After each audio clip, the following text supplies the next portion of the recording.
বিসমিল্লাহির রহমানির রহিম। আজ আমরা আল্লাহ তাআলার ৯৯টি নাম নিয়ে আলোচনা করব। উত্তম রূপে এই নামগুলো কোরআন শরীফে বর্ণিত রয়েছে, তবে কোরআন মাজিদে আল্লাহ তাআলার অনেকগুলো পবিত্রতম নাম পাওয়া গেছে। হাদিস শরীফে আল্লাহ তাআলার ৯৯টি নাম হচ্ছে সর্বোত্তম। কিন্তু পুরো বিশ্বজগতে ৪,০০০ গুণবাচক নাম রয়েছে। তার মধ্যে ৩০০ নাম আছে তৌরাতে, ৩০০ নাম আছে জুবারে এবং ৩০০ আছে ইনজিলে, এবং শত শত নামের উল্লেখ পাওয়া গেছে কোরআন মাজিদে। তার মধ্যে একটি নাম এমন রয়েছে যাকে বলা হয় ইসমে আজম, অর্থাৎ এই নামের গুরুত্ব এতটা ফজিলতপূর্ণ এবং এটিকে পরশ পাথরের ন্যায় সাধারণ মানুষের পক্ষে খোঁজা সম্ভব নয়। এটি সাধারণত এই ইসমে আজম নবীগণ, ফেরেশতাগণ ও আল্লাহগণ ব্যতীত আর কারো পক্ষে খোঁজা সম্ভব নয়। আল্লাহ তাআলার এই সকল পবিত্র নামের অলৌকিক গুণ ও অসাধারণ শক্তি রয়েছে। একমাত্র পীর, ফকির ও আলেমগণ এই সকল পবিত্র নামের আমল দ্বারা বহু কঠিন বিপদ থেকে বাঁচতে পারেন ও ব্যাধি থেকে অর্থাৎ রোগ আরোগ্য থেকে আরোগ্য লাভ করতে পারেন। প্রত্যেকটি নামের ভিন্ন ভিন্ন ভিন্ন ফজিলত রয়েছে। আল্লাহ তাআলা পাক কুরআনে সূরা বাকারায় বলেছেন যে, তোমরা আমাকে স্মরণ করো, আমিও তোমাদেরকে স্মরণ করব। অর্থাৎ আল্লাহ তাআলাকে আপনি যখন স্মরণ করবেন, আল্লাহ তাআলা বর্ণিত করেছেন এবং উল্লেখ আছে যে বান্দা যদি ১ পা এগিয়ে আসে তাহলে আল্লাহ সুবহানাহু ওয়া তাআলা ৭০ পা এগিয়ে আসবে। আল্লাহ সুবহানাহু ওয়া তাআলা তার বান্দাকে ৭০ গুণা বেশি ভালোবাসে একজন মায়ের থেকে। একজন মা কত পরিমাণ ভালোবাসে তা তো আপনারা ভালো করেই জানেন।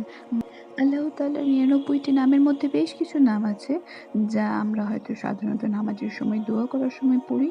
ইয়া আল্লাহু, ইয়া রহমানু, ইয়া রহিমু, ইয়া মালিকু, ইয়া কুদ্দুসু, ইয়া সালামু, ইয়া মুমিনু, ইয়া মুহাইমিনু। এইভাবে ৯৯টি নাম আছে, যার প্রত্যেকটি নামেরই আলাদা আলাদা গুণ আছে এবং প্রত্যেকটি নামই আল্লাহ তাআলার গুণবাচক নাম। এই নামগুলি দিয়ে আপনি বহু সমস্যা থেকে বেরিয়ে আসতে পারেন। দুয়া কবুলের একটা খুব মূল্যবান অস্ত্র এই আল্লাহ তাআলার ৯৯টি নাম। অর্থাৎ আপনি যদি প্রতিনিয়ত পড়েন, আপনি বহু জিনিস থেকে রক্ষা পাবেন। আপদ বিপদ হতে পারে, আপনার জীবনে অনেক ওঠানামায় আসতে পারে এবং আপনি চাইলে এই নামগুলো পড়ে আপনার জীবনের চাওয়া পাওয়াগুলোও পূর্ণ করতে পারেন। এই নামগুলোর বিশেষ কিছু ফজিলত আছে যদি আপনি এই নামগুলো প্রতিদিন পড়তে পারেন। অর্থাৎ যে ব্যক্তি প্রতিনিয়ত পড়বেন, তিরমিজি শরীফে বর্ণিত আছে যে, যে ব্যক্তি এই নামগুলো প্রতিনিয়ত পড়বেন তিনি বেহেশত লাভ করবেন।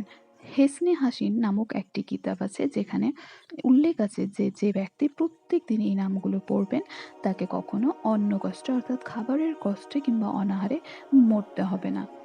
স্ত্রীলোকের যখন বাচ্চা পুনরায় নষ্ট হতে থাকে তখন সে যদি এই নামগুলো পড়ে পানিতে ফু দিয়ে খায় তাহলে দোষ মুক্ত হয়। পীড়িত ব্যক্তি অর্থাৎ যিনি অসুস্থ হয়ে পড়েছেন তিনি যদি এই নামগুলো পড়ে পানিতে ফু দিয়ে খায় তাহলে আরোগ্য লাভ করে। এবং প্রত্যেক দিন এই নামগুলো পড়লে স্বপ্নে হতে পারে আপনি রাসূলুল্লাহ সাল্লাল্লাহু আলাইহি ওয়াসাল্লামকে দেখতে পারেন। এবং যেখানে আপনি নেক নিয়তে অর্থাৎ আপনার মন পরিষ্কার পরিচ্ছন্ন এবং আপনি কিছু চাইছেন আপনার জীবনে, তাহলে এই নামগুলো পড়ে আপনি যদি দোয়া করেন তাহলে অনেক পূর্ণ হবে এবং আপনার মনের বাসনাগুলো যা আছে সেটা পূর্ণ হতে আপনি দেখতে পাবেন। এবার একটু ইসমে আজম নিয়ে বলি। ইসমে আজম নিয়ে আলিমগণদের মধ্যে অনেক মতভেদ রয়েছে। ইমাম আজম রহমাতুল্লাহ বলেছেন, আল্লাহর নামটি হচ্ছে ইসমে আজম। এবং ইরশাদুত তালেবিন কিতাবে লেখা আছে যে হযরত রাসূলুল্লাহ সাল্লাল্লাহু আলাইহি ওয়াসাল্লাম বলেছেন যে, যে ব্যক্তি ফজরের সময় ইয়া আল্লাহু নামটি ১০০ বার পাঠ করবে এবং তার সঙ্গে আর ৬টি নামের জিকির করবে, সেই ব্যক্তি গুনাহ থেকে মুক্তি লাভ করবে। অর্থাৎ যেন মাতৃগর্ভ থেকে সদ্য জন্ম নিয়েছে, এইভাবেই তিনি গুনাহ থেকে মুক্তি পাবেন এবং তার আমলনামা পরিষ্কার হয়ে যাবে।